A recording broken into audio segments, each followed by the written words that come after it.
Con la ayuda del Señor deseamos considerar el capítulo 6 de la Epístola a los Romanos. En este estudio secuencial que estamos realizando de capítulo por capítulo, se destaca el escalamiento de contenido, de información que nos presenta esta epístola. Si hemos hecho un seguimiento del contenido, nos daremos cuenta que la densidad, así como la intensidad del contenido en cada capítulo crece proporcionalmente a la aproximación hacia el centro de la epístola.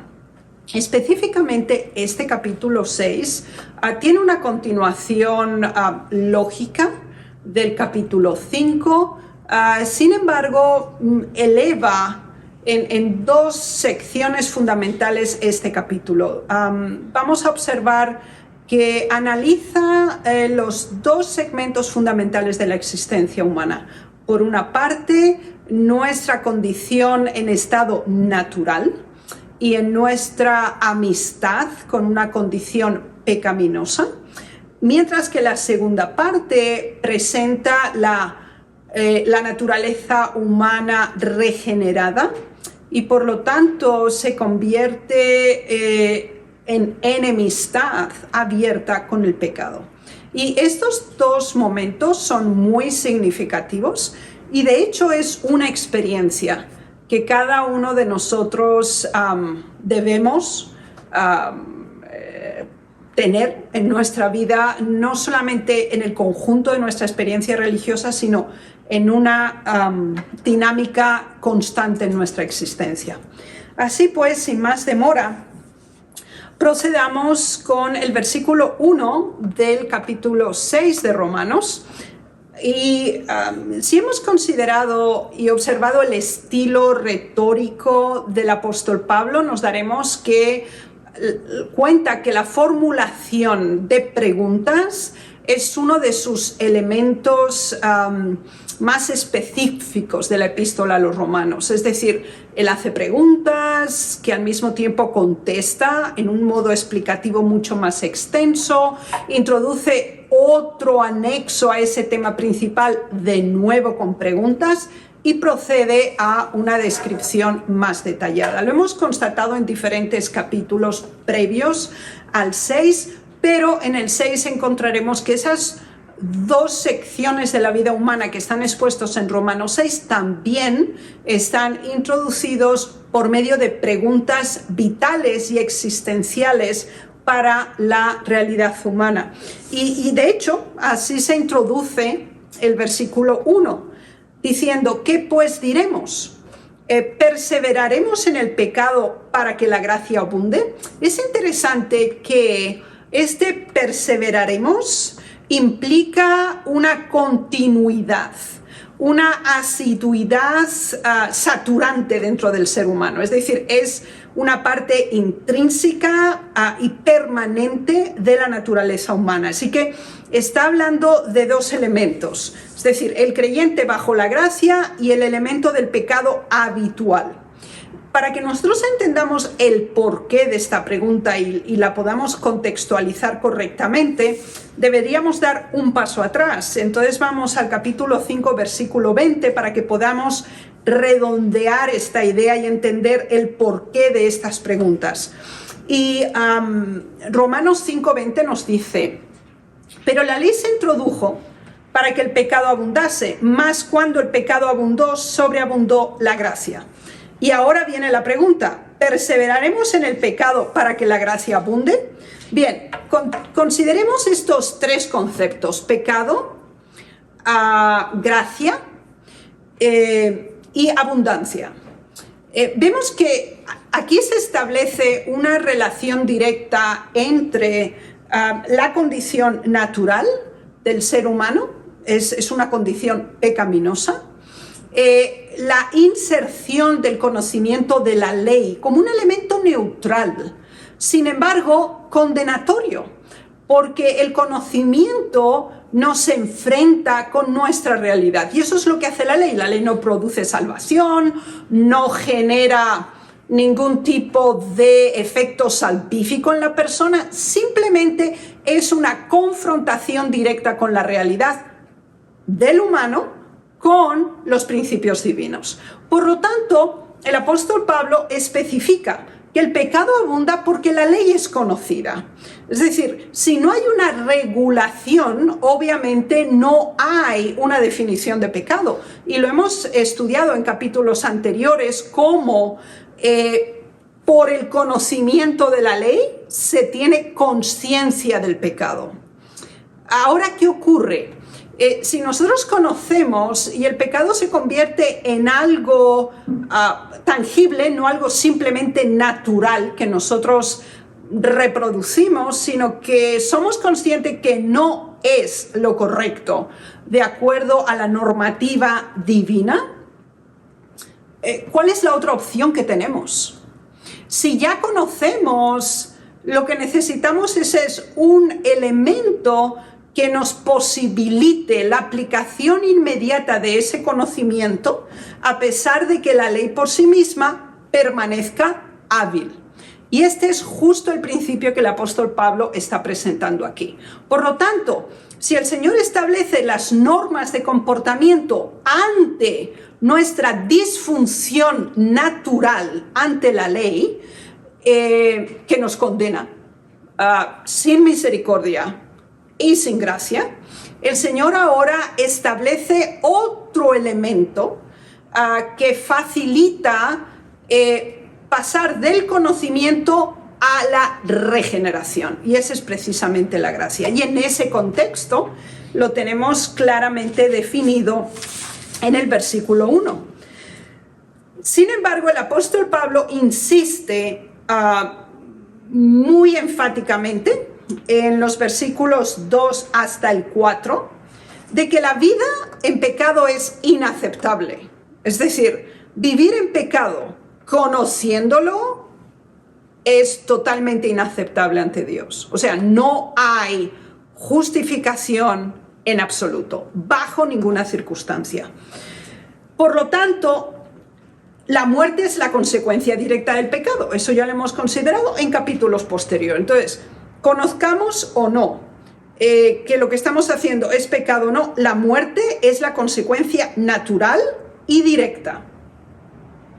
Así que la muerte y el pecado son consecuencias directas, son relación, causa y efecto. Pero, aunque esa es una realidad tangible y natural dentro de la estructura degenerada del ser humano, el Señor ha intervenido y ha establecido una posibilidad de superar esa relación causa y efecto. Y este es un principio fundamental, que lo tenemos desenvuelto en este diagrama de 5 pasos que ustedes pueden observar en la diapositiva. Pero vamos a leer los versículos primero. En ninguna manera, porque los que hemos muerto al pecado, ¿cómo viviremos aún en él? ¿O no sabéis que todos los que hemos sido bautizados en Cristo Jesús hemos sido bautizados en su muerte? Porque somos sepultados juntamente con él para muerte por el bautismo, a fin de que como Cristo resucitó de los muertos por la gloria del Padre, así también nosotros andemos en vida nueva. Aquí tenemos el reverso de la moneda, es decir, tenemos 2 caras en esta moneda.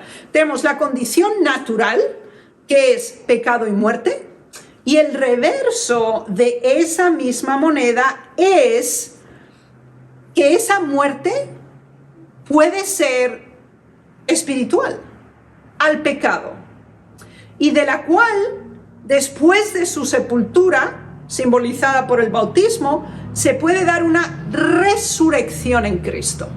Y con esa resurrección se entra en una nueva vida. Y este es el mismo principio que el Señor Jesús explicó a Nicodemo. Así que en nuestra vida hay 2 momentos fundamentales: nuestro nacimiento físico y biológico, y debe existir para la salvación un nacimiento espiritual y salvífico. Si se da únicamente el primer nacimiento físico y biológico, la consecuencia directa es muerte. No hay más. Pero si se produce esa muerte al pecado por rechazo, tras el conocimiento y el aferramiento a la gracia salvadora, se muere a esta sensación, a esta tendencia. No es automático, es un proceso, y vamos a ver cómo el apóstol Pablo lo explica, pero no es una muerte final, es una muerte que genera resurrección. Y esa resurrección está ejemplificada con el ejemplo de Jesús. Nosotros tenemos que morir al pecado como Cristo lo hizo, aunque Él no pecó, sí asumió el pecado de la humanidad, y Él resucitó. Y con su resurrección vence el pecado, vence a la muerte y genera novedad de vida. El mismo esquema exactamente es reproducible en la vida de cada uno de nosotros. No es que solo se puede, debe hacerse. Y así que es muy importante que nosotros entendamos este símil que se presenta con la muerte, la sepultura, el bautismo y la resurrección. Son elementos muy importantes y podemos decir que es un acto tan inmenso de misericordia, porque la mayoría de las personas en el mundo desean una segunda oportunidad. Muchos dicen, si yo pudiera retroceder, yo haría las cosas de otra manera. Si yo tuviera la oportunidad de arreglar mis errores o de borrar mi pasado, pues no lo pueden hacer.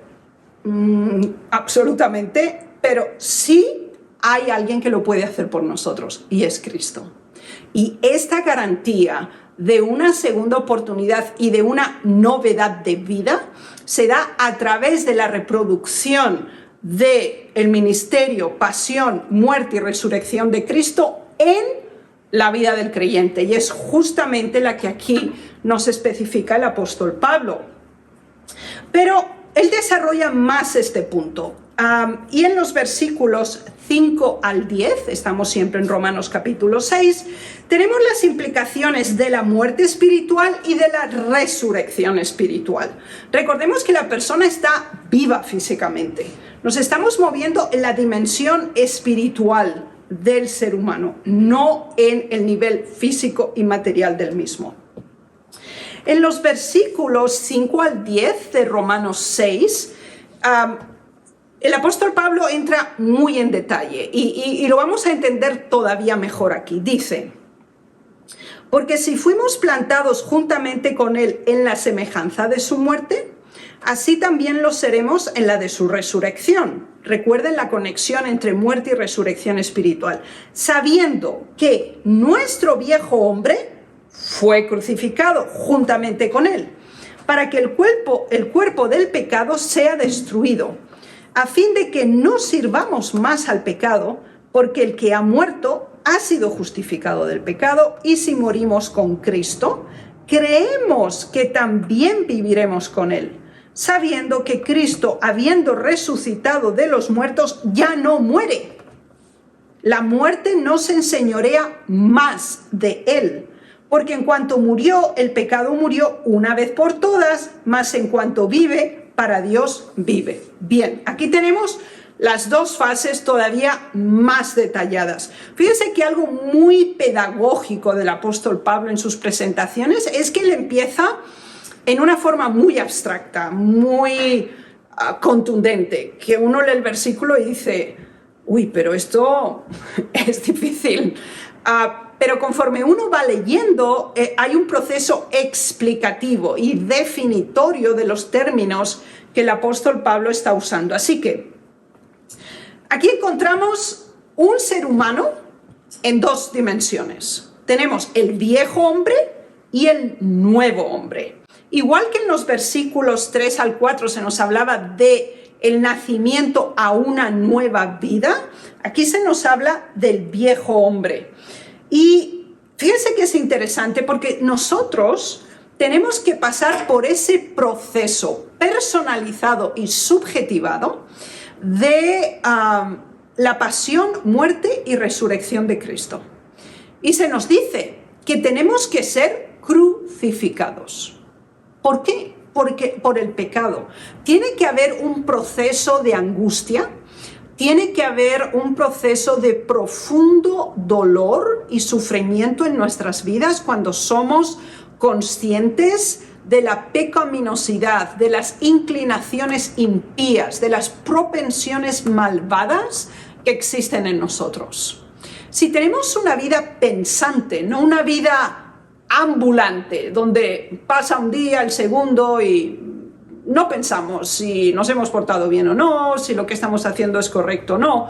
Si tenemos una vida pensante, consciente y reflexiva, somos realmente conocedores por la influencia del Espíritu Santo en nosotros de lo que hemos hecho mal y de cuáles son nuestras tendencias a la exageración, al engaño, al ocultamiento, a la hipocresía, al fariseísmo. Debemos ser realmente muy honestos con nosotros mismos. Y cuando esto se da,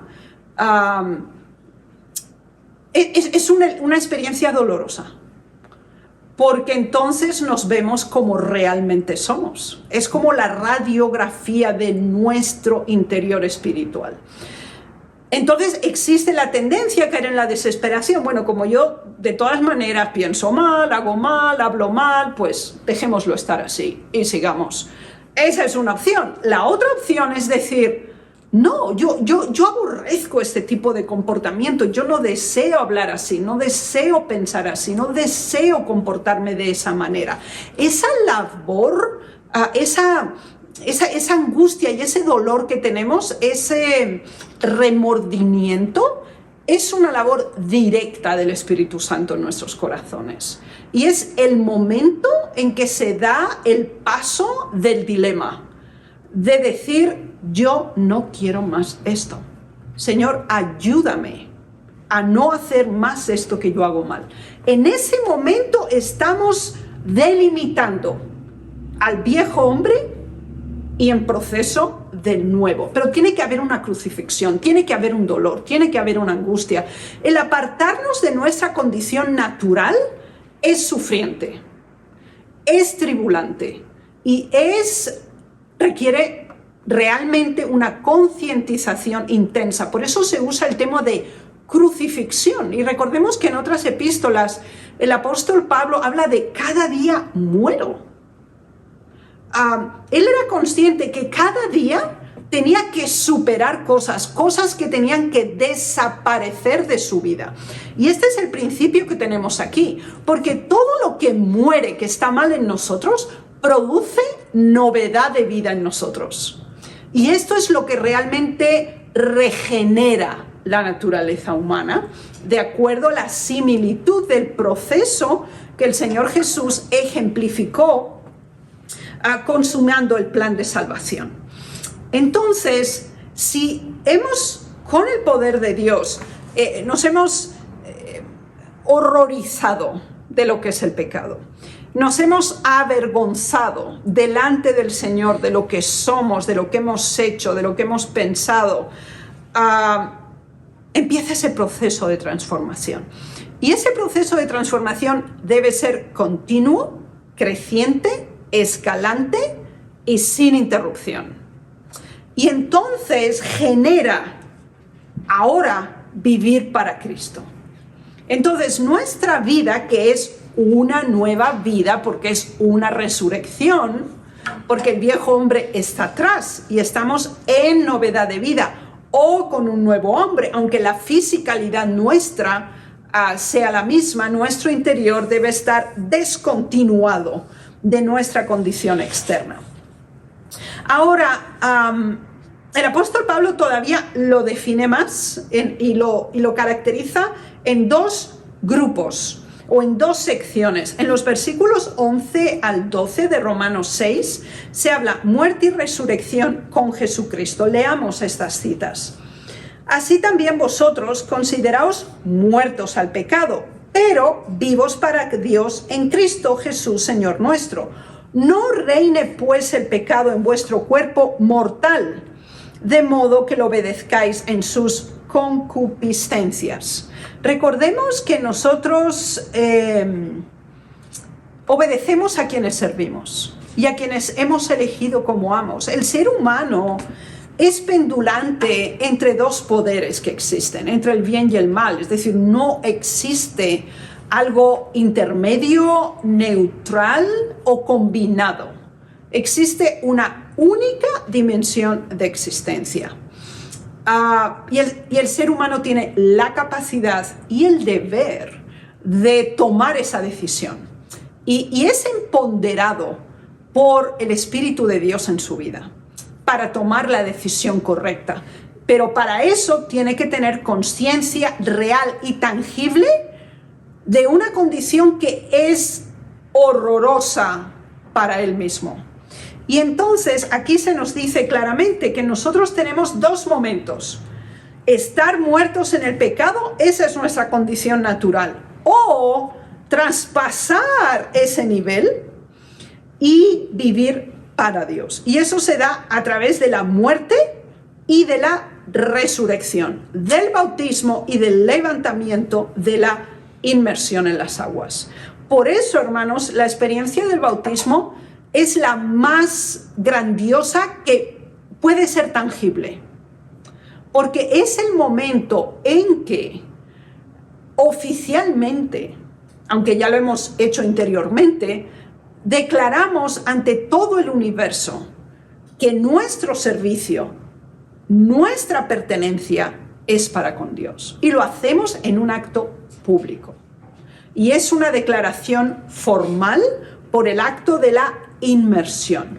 Y puedo decirles que es el momento más dichoso de la existencia humana. Y se lo digo por experiencia personal. Yo tenía 15 años cuando me bauticé. Y hasta hoy sigue siendo la experiencia más inmensa que he podido tener en mi vida. Y agradezco al Señor que pueda tenerla hasta hoy. Por lo tanto, esos dos momentos son realmente importantes y tenemos que ser capaces de establecer un punto y aparte, de cerrar capítulos, de establecer un antes y un durante para que exista un después. Y este principio es constante en el apóstol Pablo. Pensemos que nuestra vida física, biológica, es continuada durante todo este tiempo, pero sin embargo tiene que producirse una transformación que está generada espiritualmente por un poder sobrenatural que hemos invitado a nuestra existencia. Los versículos 13 al 14 de nuevo coloca el concepto ley y gracia, que no son contradictorios, todo lo contrario, son complementarios y están estrechamente coordinados entre sí. Leamos los versículos 13 al 14.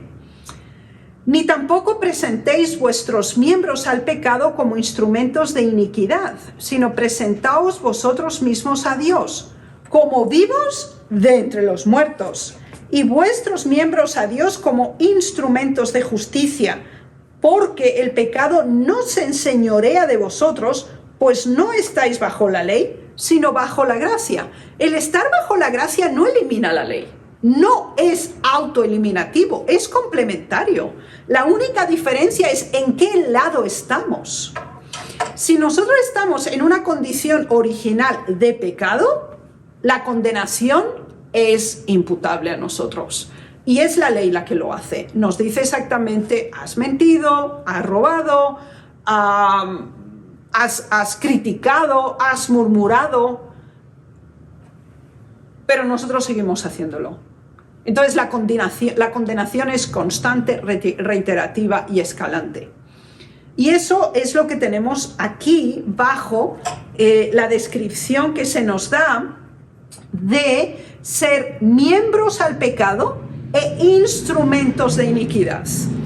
De nuevo es el estado natural.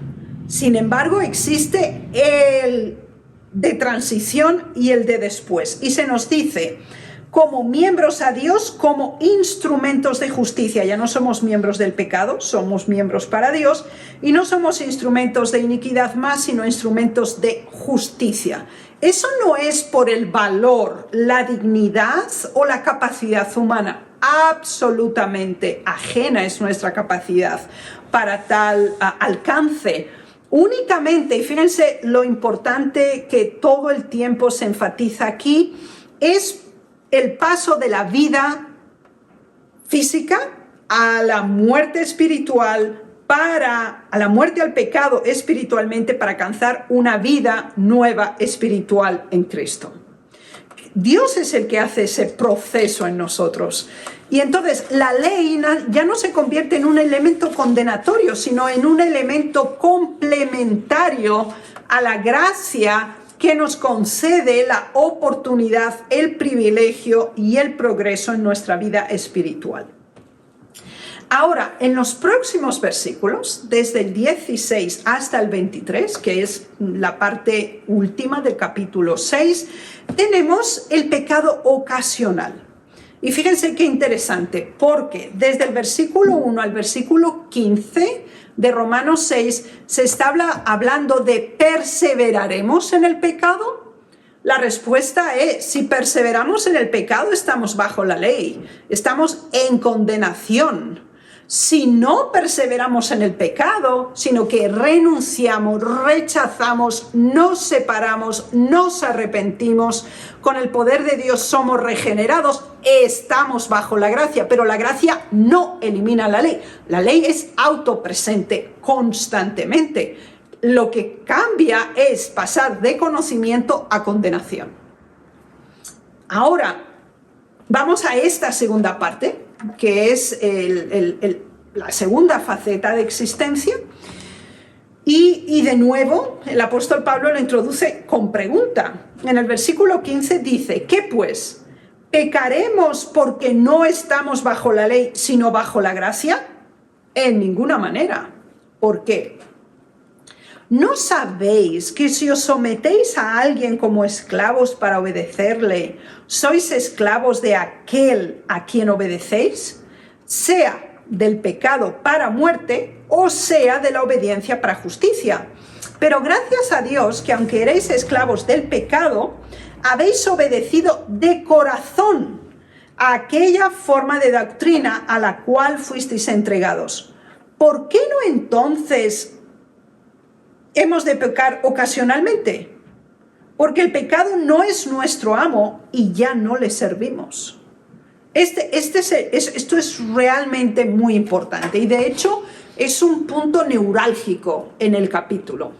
Porque aquí se nos explica que el ser humano tiene que obedecer. No importa si es al bien o al mal, pero obedece. El ser humano se encuentra en un estado de servidumbre. No es amo de su existencia. Y como decía al principio del capítulo, está el bien y el mal, y el ser humano obedece a uno o a otro. Y el apóstol Pablo lo dice claramente aquí, dice, o obedece del pecado para muerte, o obedece para justicia. Así que nosotros estamos sometidos a estos dos poderes que son superiores a los nuestros. El ser humano es, dentro de las obras creadoras, antes de los animales, la más baja. Se nos dice que somos inferiores a los ángeles. Y ese tipo de creación nos establece tres limitaciones importantes: espacio, materia y tiempo. Esta tridimensionalidad, que es altamente limitativa en nuestra existencia, requiere que nuestras acciones sean mucho más efectivas, ya que nuestro tiempo es limitado, nuestro espacio es reducido y nuestra materia es degradable, lo cual quiere decir que se exige un comportamiento proactivo de acuerdo a la elección de servicio. ¿Vamos a servir al pecado para muerte o serviremos al bien para obediencia y vida eterna? Este es el apelo, este es el dilema. Esta es la pregunta expuesta aquí. Pero que obedecemos o servimos a alguno de los dos es inapelable, es un hecho ineludible. Y esto es algo que debemos tener claro.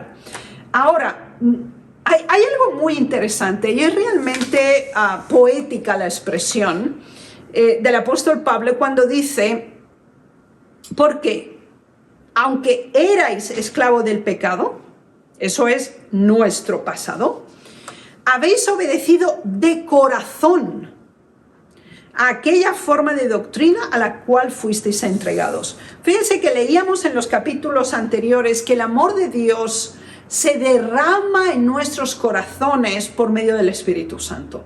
Es una expresión poética tan hermosa que demuestra como si fuera lluvia, como si fuera un acto placentero por medio del cual en nuestros sentidos, en nuestro raciocinio y en nuestra vida emocional, el Espíritu de Dios nos impacta, nos regenera, nos transforma. Y aquí vuelve de nuevo ese símil de que hemos obedecido de corazón.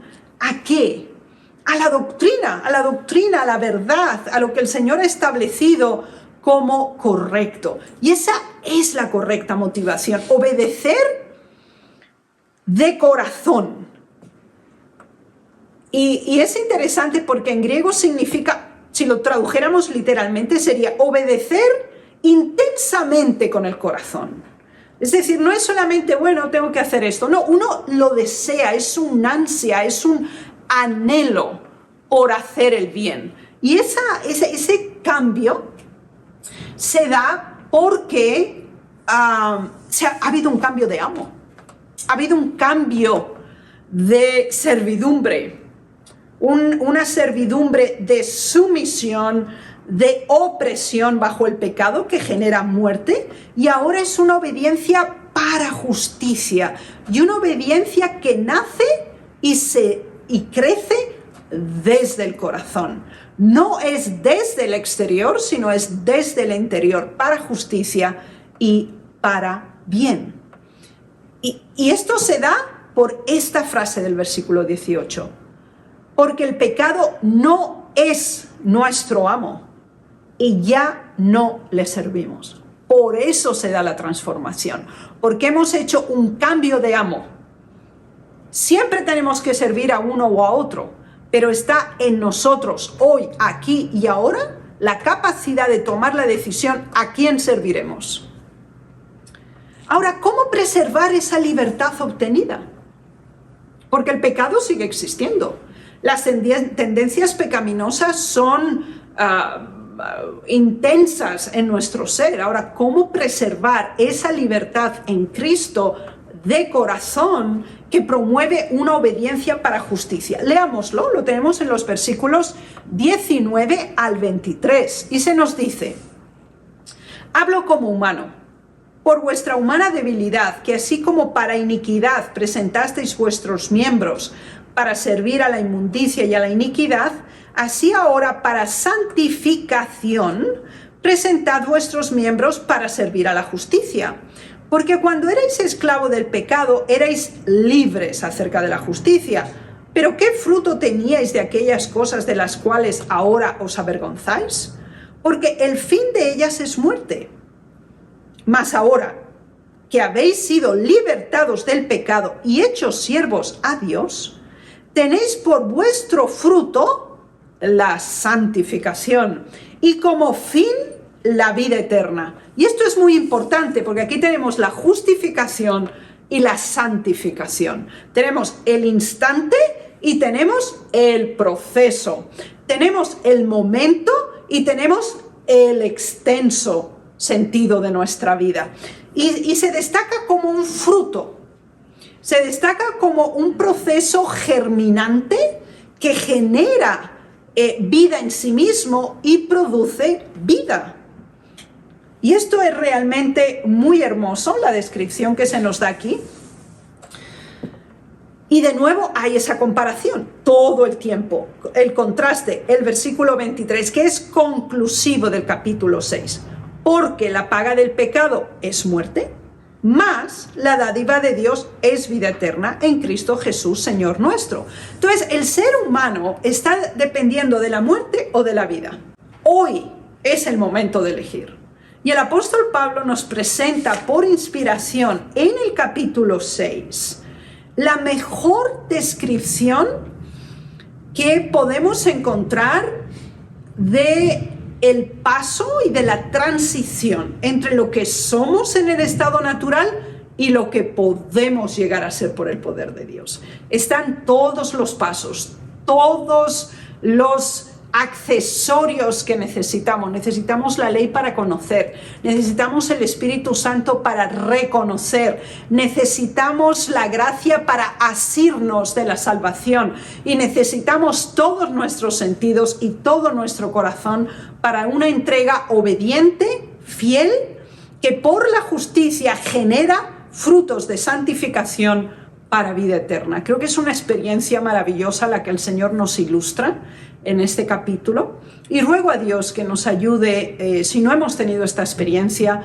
a que le pidamos a Dios tenerla, no en una forma aislada en nuestra experiencia religiosa, sino como algo real, tangible, creciente y dinámico en nuestra vida. Y realmente nuestra relación con Dios será viva, gozosa y vibrante. Y quiera el Señor ayudarnos para que así sea. Es mi deseo y oración. Amén.